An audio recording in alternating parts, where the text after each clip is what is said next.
As I mentioned earlier, this is the second of a two-part sermon series called The Gospel According to Dogs.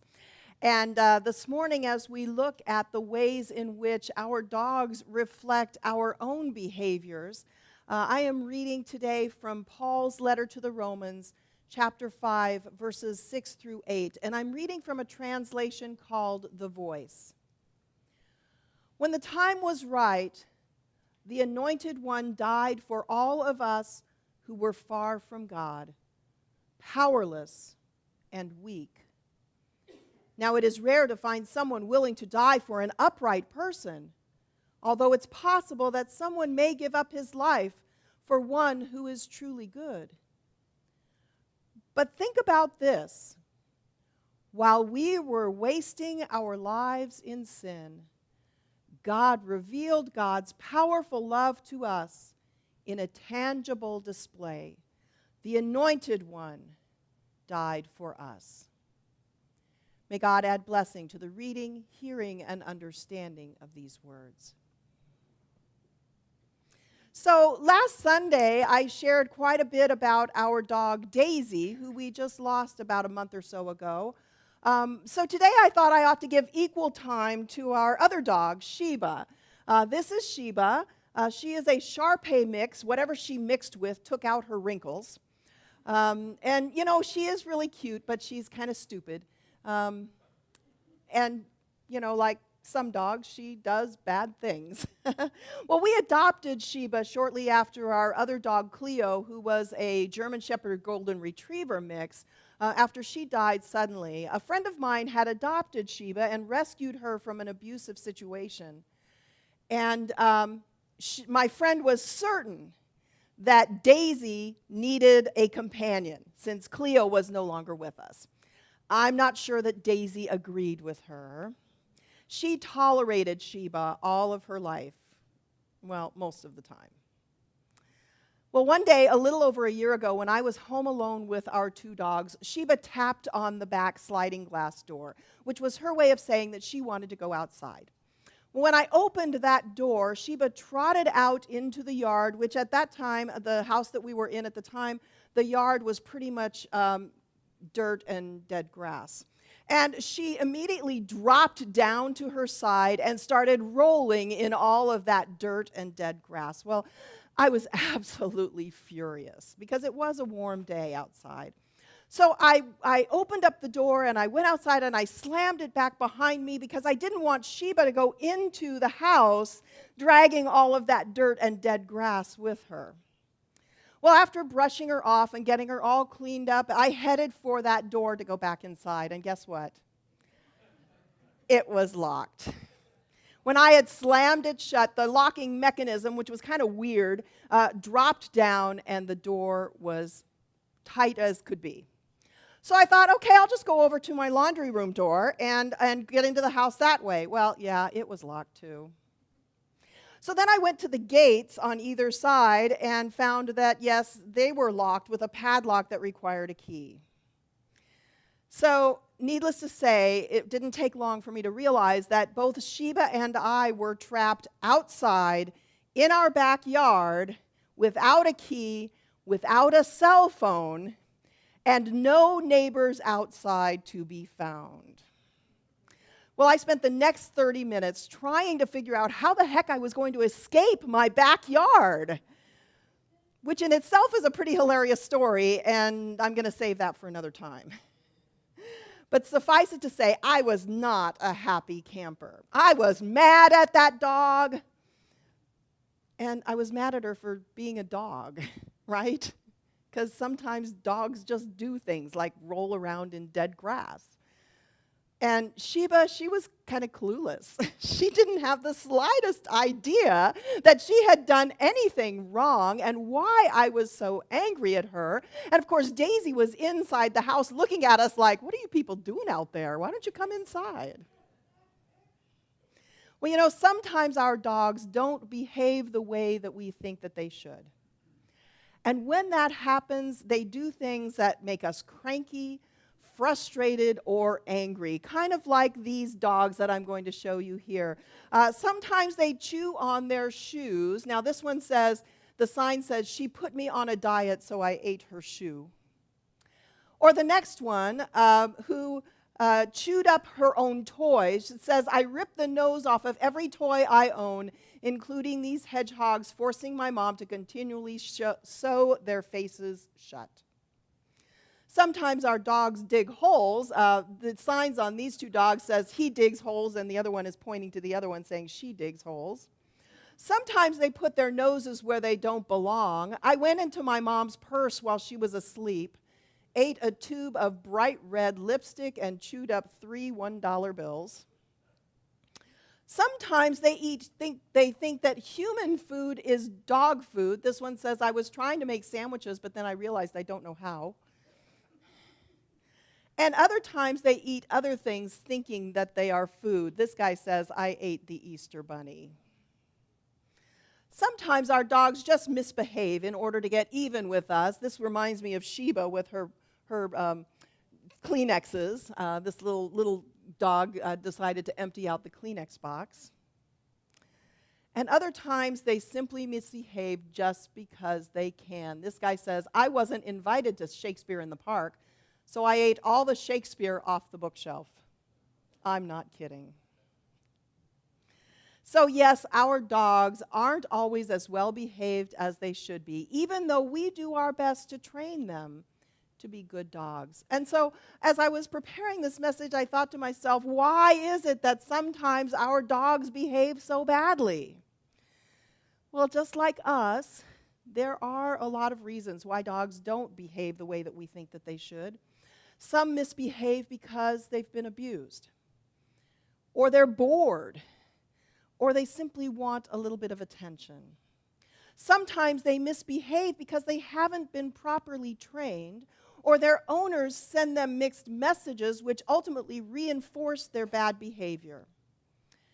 And some dogs misbehave because they live in a constant state of stress. But you know, other times dogs just do the things they do because, generally speaking, they live in the moment. Dogs don't have any concern for what the future holds. They just do what feels good right then and there without any regard for the consequences.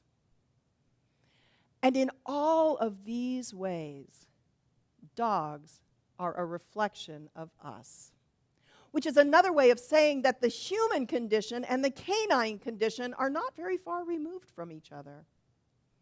For example, people who are abused often behave in ways that are destructive to themselves or to others. People who are angry sometimes lash out at others. And when we are under stress, sometimes we say or do things that we regret later. And truth be told, sometimes we do live in the moment without any regard for the consequences of our actions. We do what feels good without concern for the future. And like our dogs, sometimes we behave badly, even though as humans, my friends, we have the capacity to know better, don't we? For whatever reason, we just can't help ourselves. We all do things we aren't supposed to do. It's part of our human condition. We might do bad things because we are under the influence of someone or something. Or we might be tempted to just live in the moment without considering what that behavior might lead to. Now, that's not meant to be an excuse for bad behavior. Don't get me wrong. It's simply an acknowledgement that as humans, we are prone to sin. We miss the mark from time to time. Some of us more than others, right? But the psalmist reminds us in Psalm 36 that even when we sin, even when we miss that mark of perfection, God's loyal love is always present. And Paul further reminds us in his letter to the Romans how powerful God's love is and how it was revealed to us. He writes, "But think about this. While we were wasting our lives in sin, God revealed God's powerful love to us in a tangible display. The Anointed One died for us. Even though our human condition makes us prone to sin, God reveals God's love through the death of Jesus Christ. God offers us grace, even though we don't deserve it. And God challenges us to offer grace as well. As most of you know, and as Joshua alluded to earlier this morning, this past week, we were the victims of a crime here at Faith. Our chapel was violated by someone who, for some unknown reason, thought it was okay to break the window. They entered the narthex by breaking the beautiful stained glass window that was lovingly designed and created by our own Jane Kriege. That in itself is the most heartbreaking loss. The rest of what they did can only be described as malicious mischief. They moved stuff around and left a mess. They put stuff in really goofy places, but nothing of true significant value was stolen or damaged, other than the window. Neither the organ, nor the piano, nor the computer equipment was damaged or stolen. In fact, the only things that appear to be missing are a $3 butane lighter and one of our brass candle lighters, which would be valued at about $200. You know, my friends, the damage could have been a lot worse.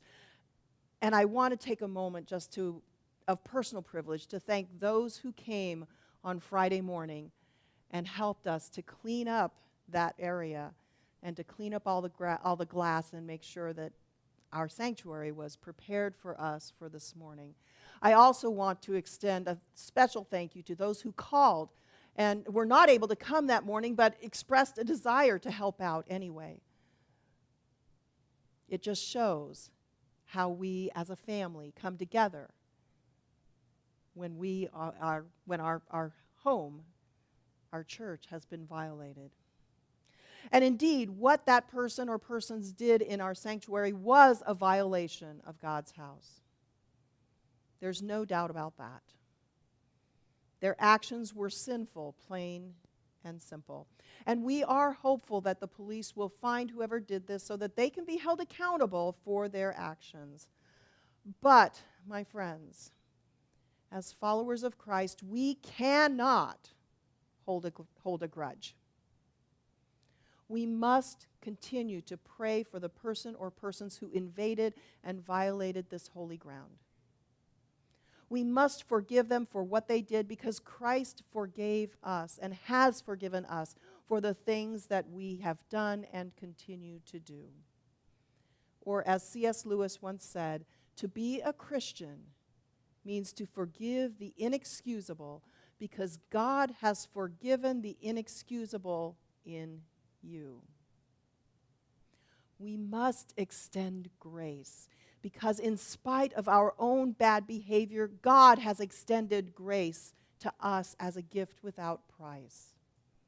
We must pray that God will walk with the person or persons who committed this crime in our sanctuary, just as God walks with us as we deal with the aftermath of this malicious and hurtful act. As Jesus was being crucified, he prayed in a loud voice, Abba, forgive them, for they know not what they do. And every time we come to Christ's table of grace, we need to remember that prayer and ask God to forgive those who know not what they do, who don't understand when they've done something wrong, kind of like our dogs when they behave badly. But we also need to go a step further when we stand before Christ's table. We need to ask God to forgive our bad behaviors, forgive us our trespasses, and ask God to forgive those who have behaved badly toward us, as we forgive those who trespass against us. My friends, in this short series, we have seen how dogs are a reflection of God. how even when we don't deserve it, God and our dogs love us anyway, no matter what. And we've also seen how our dogs are a reflection of us, that their behavior reflects our tendency to behave badly, intentionally or not. And we've also discovered that when we do behave badly, God and our dogs still love us, even though we might not deserve it. That even when we misbehave, our dogs are quick to forgive. And so is God. Which means we also ought to be quick to forgive as well. And so, my friends, as we finish this series, I want to share with you that the gospel according to dogs is simple. It's a gospel of love and grace. Amen. And bow wow.